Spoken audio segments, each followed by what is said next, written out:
बिस्मिल्लाहिर्रहमानिर्रहीम अस्सलाम वालेकुम। आप पाकिस्तान डेली न्यूज़ देख रहे हो। मेरा नाम है अब्दुल रहमान नाज़िन। आज 8 जनवरी है। आज बड़ा जी अहम दिन रहा है और दो समातें हुई हैं। एक तो लेवल प्लेइंग फील्ड को लेकर सुप्रीम कोर्ट में समात हुई है। दूसरा बल्ले के निशान के हवाले से जो सुप्रीम कोर्ट में सदा की गई थी कि जी इसके ऊपर भी समात की जाए और जो इलेक्शन कमीशन का फैसला है इसको रद्द किया जाए।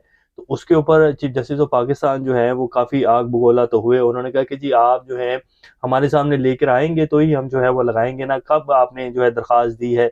तो फिर शेख शाहीन साहब ने कहा कि जी दरख्वास्त जो है वो 2 दिन पहले दी गई है, 2 से 3 दिन पहले। तो उसके ऊपर कहा कि जी हामिद खान साहब कहाँ हैं, फिर जो उसमें वकील हैं आपके, उनको बुलाएं ना, उनको कहें थोड़ी सी हिम्मत करें और उठकर आएं सुप्रीम कोर्ट में हमारे साथ बात करें। जब हम आपको इतने ज्यादा मौके दे रहे हैं तो फिर आप उठकर आएंगे तो हम जो है सुनेंगे ना। तो उसके ऊपर फिर हामिद खान साहब उठकर आए। उसके हवाले से फिर अब फैसला हुआ है कि जी 10 जनवरी को बल्ले के निशान के हवाले से समाअत होगी। आज जो लेवल प्लेइंग फील्ड के हवाले से इलेक्शन कमीशन ने रिपोर्ट जमा करवा दी थी और उसमें जो लतीफ़ खोसा साहब का और काजी फाई ईसा साहब के जो है रिमार्क्स और दलाइल जब दिए गए लतीफ़ खोसा साहब की तरफ से, तो उसमें जो चीज़ें सामने आई हैं और जो समाअत का हवाला है वो भी आपके सामने रखेंगे।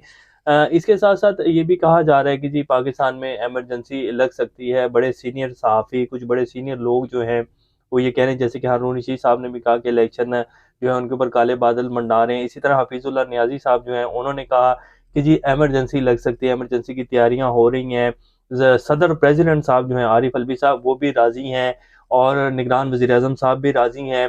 तो उसके बाद अगर सुप्रीम कोर्ट जो है वो ना मानी तो फिर पीसीओ के तहत जजेस आएंगे। क्या वाकई पाकिस्तान में इमरजेंसी लग सकती है? फिर आज बिलावल भुट्टो साहब जब मीडिया टॉक के लिए आए, क्योंकि आज उनके जो दादा मोहतरम है भुट्टो साहब, उनके हवाले से भी जो केस की समाअत थी आज थी सुप्रीम कोर्ट में, तो वो भी आए हुए थे। तो उन्होंने बाहर निकल के मीडिया टॉक की तो उन्होंने कहा कि जी अब तो आप पाकिस्तान की सेनेट की बात करते हैं, अक़वाम मुत्तहिदा की सेनेट में भी करारदाद पास करवा लें तो इलेक्शन 8 फरवरी को ही होंगे। अब ये देखें कि बिलावल भुट्टो साहब कह रहे हैं कि अक़वाम मुत्तहिदा में भी सेनेट में जो है वहाँ पास करवा लें फिर भी इलेक्शन 8 फरवरी के होंगे। इसका मतलब है कि बैक डोर जो है वो कुछ ना कुछ चल रहा है। ये जो सामने दिखाया जा रहा है ना, ऐसा है नहीं है। और कुछ हल्के अभी भी चाहते हैं कि पाकिस्तान में इलेक्शंस ना हो और इसी तरह इस निज़ाम को जो है वो घसीटा जाए और हमारी जो एक चल रही है पावर चल रही है और हमारी जो मन मर्जियाँ वही चलती रहें।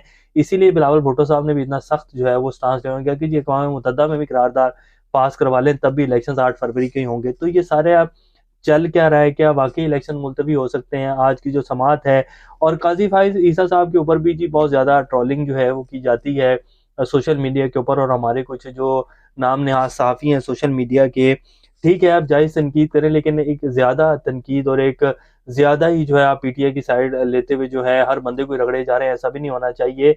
अब अगर वो बिल्कुल ही जो है वो सीधे होकर कहेंगे कि जी मैंने सिर्फ पीटीआई को रिलीफ देना है, मैंने सिर्फ इन्हीं की दरखास्तें सुननी है, और आज उन्होंने कह भी दिया कि जी सबसे ज़्यादा दरखास्तें जो हैं वो पीटीआई की हम सुन रहे हैं, फिर भी आप लोग कह रहे हैं कि जी लेवल प्लेइंग फील्ड हमें नहीं मिल रहा है। 76 से 77% लोगों के आपके कागजात नामजदगी जो है वो मंजूर हो गए हैं। अब और क्या चाहते हैं? 100% कागजात नामजदगी मंजूर करवाना चाहते हैं। तो बात उनकी भी ठीक है। अगर मैं बिल्कुल ही आप ही लोगों को रिलीफ देने लग जाऊंगा आपके कहने के ऊपर, जो आप कहे जा रहे हैं वही हुक्म जारी करता जाऊंगा, तो फिर सब लोग कहेंगे उठ के कि जी ये तो सिर्फ पीटीआई के चीफ जस्टिस हैं।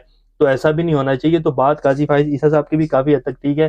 तो हमारे जितने भी सोशल मीडिया के कोई साहबी बैठे हुए हैं ना और सिर्फ तनकीद का उन्होंने रुख जो है वो काजी फाइज ईसा साहब की तरफ ही किया हुआ है, तो उनको भी थोड़ा सा ख्याल करना चाहिए और देख कर जो है तनकीद करें, लेकिन जायज़ तनकीद करें। एक्स्ट्रा तनकीद जो है वो ठीक नहीं होती है। तो आज की जो समाअत है जी उसका हवाला आपके सामने रखेंगे और फिर लास्ट में बात करेंगे कि क्या वाकई इमरजेंसी नाफिज होने जा रही है पाकिस्तान में। इससे पहले अगर आप लोगों ने चैनल को सब्सक्राइब नहीं किया तो रेड बटन को प्रेस कर लें और बेल आइकॉन को भी प्रेस कर लें ताकि लेटेस्ट अपडेट्स आप लोगों को मिलती रहें और ये जो हमारा ताल्लुक है ऐसे ही जुड़ा रहे। अब जी चीफ जस्टिस ऑफ पाकिस्तान की सरबराही में 3 रुकनी बेंच ने आज लेवल प्लेइंग फील्ड की जो दरखास्त थी उसके ऊपर समाअत की, जिसमें मोहम्मद अली मजहर साहब और जस्टिस मोहम्मद अली मजहर, जस्टिस मुसर्रत हलाली भी शामिल थी। एडवोकेट जनरल पंजाब अदालत में पेश हो गया। दौरान समाअत चीफ जस्टिस काजी फाइज ईसा ने कहा कि इलेक्शन कमीशन ने तफसीली रिपोर्ट जमा करवाई है, इस रिपोर्ट में कोई खामियां हैं तो अदालत को बताएं। चीफ जस्टिस ने पीटीआई के वकील लतीफ़ खोसा से पूछा कि आपने इलेक्शन कमीशन की रिपोर्ट पढ़ी है? लतीफ़ खोसा ने कहा कि रिपोर्ट में इलेक्शन कमीशन ने पंजाब के तहफ़्फ़ुज़ात का कोई जिक्र नहीं किया, जिस पर चीफ जस्टिस ने कहा कि खोसा साहब आप यहाँ खड़े होकर इलेक्शन कमीशन की रिपोर्ट को मुस्तरद नहीं कर सकते हैं। लतीफ़ खोसा ने चीफ जस्टिस को कहा कि मैं आपकी तवज्जो आपके ही ऑर्डर की तरफ दिलाना चाहता हूँ, जिस पर चीफ जस्टिस ने कहा कि हमें अपने ऑर्डर का पता है, आप क्यों तवज्जो दिला रहे हैं। जस्टिस मोहम्मद अली वज़र ने वकील पीटीआई को कहा कि रिपोर्ट के मुताबिक आपके 1195 लोगों ने कागजात जमा करवाए। हमारे सामने चीफ सेक्रेटरी और इलेक्शन कमीशन की रिपोर्ट है। चीफ जस्टिस ने लतीफ़ कोसा से कहा कि आप इन रिपोर्ट्स को झुटला रहे हैं तो जवाब में तहरीरी तौर पर कुछ लाना होगा। लतीफ़ कोसा ने कहा कि पीटीआई के किसी फ्रंट लाइन उम्मीदवार के कागजाती नामजदगी मंजूर नहीं, जिस पर जस्टिस मोहम्मद अली मजहर ने कहा कि आप अपने जवाब में खुद कह रहे हैं कि ट्रिब्यूनल ने आपको रिलीफ दिए। चीफ जस्टिस ने कहा पीटीआई क्या ये चाहती है कि 100% कागजात नामजदगी मंजूर हो जाएं? जो चाहते हैं वो बता दें, कानून की अदालत है, जुबानी तकरीर से नहीं चल सकती है। चीफ जस्टिस ने लतीफ़ कोसा से मुकालमा करते हुए कहा कि लगता है आप इंतखाबात का इल्तवा चाहते हैं और हम चाहते हैं, हम हर मुमकिन कोशिश कर रहे हैं कि इंतखाबात हो। जिस पर जस्टिस मोहम्मद अली मजहर का कहना था कि इलेक्शन कमीशन रिपोर्ट के मुताबिक पीटीआई उम्मीदवारों के कागजात नामजदगी 76.18% मंजूर हुए हैं। आप ये भी कह रहे हैं कि ट्रिब्यूनल ने आपके उम्मीदवारों की अपीलें भी मंजूर की। रिपोर्ट के मुताबिक तो ज्यादातर कागजात नामजदगी मंजूर ही हुए हैं। चीफ जस्टिस ने इस पर लतीफ़ कोसा से कहा कि आप चाहते हैं कि फिर कह दें कि आपके 100% कागजात नामजदगी मंजूर होने चाहिए, ये कोर्ट ऑफ लॉ है। वकील लतीफ़ कोसा ने कहा कि इलेक्शन कमीशन पंजाब का खत देखें। जस्टिस मोहम्मद अली मजहर ने लतीफ़ कोसा से इस्तफसार किया, पीटीआई का अपना इलेक्शन सेल है तो आपके पास उम्मीदवारों के अदाद शुमार क्यों नहीं है? चीफ जस्टिस ने कहा कि आप क्या हुक्म चाहते हैं, अदालत को बता दें ताकि कर दें। जिस पर लतीफ़ कोसा ने कहा हम लेवल प्लेइंग फील्ड दी जाए। चीफ जस्टिस ने लतीफ़ कोसा से मुकालमा करते हुए कहा कि अदालत के सामने दुखड़े ना सुनाएं। अगर आपको पाकिस्तान के किसी इदारे पर एतबार नहीं तो क्या करें? ये कोई सियासी फोरम नहीं है। खोसा साहब और बहुत से सियासी फोरम हैं, इन्हें इस्तेमाल करें। लतीफ़ कोसा ने कहा कि हमें अभी तक जलसा करने की इजाज़त नहीं मिल रही है और पंजाब में जो है दफ़ा 144 नाफिज कर दी गई है। एमपीओ के तहत हमारे लोगों को गिरफ्तार किया जा रहा है। तो ये उन्होंने कहा कि आप एमपीओ के ऑर्डर जो है वो चैलेंज करें, जाके इस्लामाबाद हाई कोर्ट में अदालतें मौजूद हैं, या हमारे सामने अगर कोई एमपीओ के ऑर्डर आते तो हम उसके ऊपर फैसला करेंगे ना। ये तो लेवल प्लेइंग फील्ड को लेकर है और इलेक्शन कमीशन तो एमपीओ के ऑर्डर जो है वो नहीं जारी कर रहा है। तो ऐसे मत करें, आप सियासी फोरम के तौर पर इसको इस्तेमाल करें, मत करें। फिर जी उन्होंने जो है अब समाज जो है उसको 15 जनवरी तक मुलतवी कर दी है और उन्होंने कहा है कि जी आपके कागजात नामजदगी में मंजूर हो रहे हैं, या तो हम बता दें कि हमसे ये फैसला चाहते हैं, सबसे ज़्यादा दरखास्तें भी हम आप ही की सुन रहे हैं। तो ऐसे नहीं चलेगा, आपको लेवल प्लेइंग फील्ड मिल रही है, जो चीज़ है रिटर्न में है वो मेरे सामने लाएं, जो आपका असल वो इशू है। तो ये जी आज की समाअत हुई है और फिर उसको जो है 15 जनवरी तक मुलतवी कर दिया। इसके साथ साथ जब वो उसमें साथ लतीफ़ कोसा साहब ने ये भी कहा कि हमें लेवल प्लेइंग फील्ड नहीं दी जा रही और बल्ले का निशान हमसे छीन लिया गया। तो उन्होंने कहा कि बल्ले का निशान का आपने क्या सुप्रीम कोर्ट में चैलेंज किया है? तो उन्होंने कहा जी बिल्कुल किया हुआ है। तो फिर उन्होंने कहा शुएब शाहीन साहब कहाँ हैं, कौन देख रहा है उसको? तो उन्होंने कहा हामिद खान साहब। तो हामिद खान साहब कहाँ हैं, उनको बुला के लाएं। उन्हें कहा थोड़ी जहमत कर लें, आ जाए सुप्रीम कोर्ट में, हम तो आपको जो है ज़्यादा जाकर जो है आपको मौके दे रहे हैं, तो आप फिर भी जो है बैठे हुए हैं। तो उन्होंने फिर हामिद खान साहब आए, उन्होंने कहा कि जी आज ही मैं तो कहता हूँ इस केस को सुन लें। तो कहने का आज नहीं, क्योंकि आज जो है वो 9 रुकनी बेंच एक और केस भी लगा हुआ है, तो हम आपको जो है वो 10 तारीख को आपकी समाअत जो है मुकर्रर कर देते हैं। तो बल्ले के निशान के हवाले से भी अब जो सुप्रीम कोर्ट में 10 जनवरी को समाअत होगी, तो आप देखेंगे कि आइन और कानून के मुताबिक इलेक्शन कमीशन ने जो फैसला दिया है ये निगलेक्ट हो जाएगा, इसको गलतम करार दे दिया जाएगा। किसी भी सूरत आप किसी पार्टी को इलेक्शन से पहले जो है ऐसे किसी का फैसला नहीं दे सकते। बाकी भी तमाम पार्टीज हैं कि इन्होंने जो है इंटर पार्टी इलेक्शन करवा के जो है वो सारे कागजात जमा करवाएं, तो ऐसे नहीं हो सकता है। ये सिर्फ एक सोची समझी साजिश के तहत पीटीआई के साथ ये सब कुछ जो है वो किया गया है। तो 10 जनवरी को आप देखेंगे कि बल्ले का निशान मिल जाएगा पीटीआई को।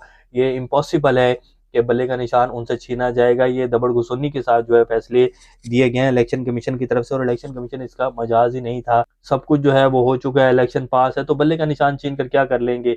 तो ऐसा नहीं होगा। तो बल्ले का निशान जो है वो पीटीआई को मिल जाएगा। सुप्रीम कोर्ट में समाअत होगी, तो ये नहीं हो सकता कि बल्ले का निशान पीटीआई को नहीं मिलेगा। तो ये एक अच्छी खबर है। लेवल प्लेइंग फील्ड के हवाले से भी तकरीबन तमाम तर जो समातें हैं वो चल रही हैं और जहाँ जहाँ अदालतें हैं वो पीटीआई को जितना रिलीफ दे सकती हैं वो दे रही हैं। बाकी ये कुछ अब सियासी भी पावर शो है जो पीटीआई की तरफ से किया जा रहा है। अब आ जाते हैं कि जी जो आज जुल्फ़िकार अली भुट्टो साहब के हवाले से समाअत हुई, तो चीफ जस्टिस काजी फाइज ईसा साहब ने कहा, बड़े ज़बरदस्त उन्होंने रिमार्क हैं कि ये कोई आप ये बताएं कि ये मार्शल के डिक्टेटर जो थे उनका कसूर है या सुप्रीम कोर्ट का कसूर है, ये हमें तय करना होगा। और उसके बाद समाअत जो है वो कुछ चली। उसके बाद उन्होंने कहा कि अभी समाअत को जो है हम इलेक्शंस के बाद तक के लिए जो है मुलतवी करते हैं। बिलावल भुट्टो साहब जब मीडिया टॉक के लिए बाहर आए तो एक तो उनको लतीफ़ कोसा साहब मिले, तो उन्होंने कहा ये देखो देखो हमें कौन जो है वो मिला है। फिर उन्होंने खैर उनसे जो है सलाम दुआ किया और उसके बाद उन्होंने मीडिया टॉक की। उन्होंने मीडिया टॉक करते हुए कहा कि जी इलेक्शन जो है वो मुलतवी नहीं हो सकते। जब उनसे सवाल किया गया कि जी सेनेट में करारदाद जो है वो मंजूर की गई, तो उन्होंने कहा सेनेट तो छोड़ दें, अब अक़वाम मुत्तहिदा में भी जाके करारदाद मंजूर हो जाए तो इलेक्शंस 8 फरवरी को ही होंगे, आप तैयारी करें। जैसे मैंने पहले भी कहा कि पीपल्स पार्टी पीटीआई 100% चाहते हैं कि इलेक्शन हो। पीएमएलएन जो है वो चाहती है कि किसी भी सूरत जो है हमें सेविंग दी जाए, बेशक इलेक्शन जो है मुलतवी हो जाए। और अब आ जाते हैं जो हफीजुल्लाह न्याजी साहब ने कहा कि जी इमरजेंसी लग सकती है और इलेक्शन मुलतवी हो सकते हैं। इसी तरह जो है फिर हारून रशीद साहब और कुछ बड़े नाम जो हैं वो ये कहते रहे हैं कि जी इलेक्शन नहीं होने चाहिए। कामरान खान साहब इसका बारहा जिक्र कर चुके हैं अपने ट्वीट्स के जरिए कि जी इलेक्शन होंगे तो मुल्क में जो है दोबारा से अदम इस्तेकाम आएगा, बड़ी मुश्किल से जो है इकोनॉमी को संभाला है, ये सारे मामला जो है ख़राब हो जाएंगे। तो अगर इमरजेंसी नाफिज होती है तो उसमें फिर ये भी कहा जा रहा है कि जी हफीजुल्लाह न्याजी साहब ने कहा कि जी प्रेसिडेंट साहब जो हैं वो राज़ी हैं, उनको राज़ी कर लिया जाएगा। निगरान वज़ीर-ए-आज़म तो वैसे भी अपने हैं, तो उनकी क्या मिसाल है कि वो साइन नहीं करेंगे ज़बरी के ऊपर। और अगर सुप्रीम कोर्ट और अदलिया जो है वो खड़ी होगी तो उड़ा दिया जाएगा और उसके बाद पीसीयू के तहत जजेस को लाया जाएगा।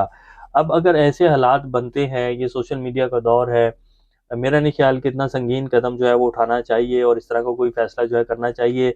इससे पाकिस्तान की इकोनॉमी जो है वो स्टेबल नहीं होगी। इस टाइम पाकिस्तान को सिर्फ इलेक्शन ही इस सारी सूरत हाल से बाहर निकाल सकते हैं। कोई भी इस तरह का संगीन फैसला जो होगा वो पाकिस्तान को मजीद तबाही की तरफ लेकर जाएगा। लेकिन ये बातचीत हो रही है एमरजेंसी के हवाले से और जो है पीसीओ के तहत जजेस लाए जाएंगे। लाजमी बात है जब अदलिया नहीं मानेगी। और काजी फायजा साहब तो बिल्कुल वाज़ेह कह चुके हैं कि जी लोहे के ऊपर लकीर है, इलेक्शंस 8 फरवरी के होंगे। तो ये जो आने वाले 5, 6 या 7 दिन है इसमें बड़े बड़े अहम डिसीजंस होंगे और बड़ी अहम पेशरफ जो है वो सामने आएंगी। लेकिन अच्छा यही होगा कि पाकिस्तान को इलेक्शंस की तरफ लेके जाए। तो देखते हैं हम किस तरफ जाता है पाकिस्तान। अभी तक के लिए इतने, अपना और का ख्याल रखिएगा। अल्लाह हाफिज़।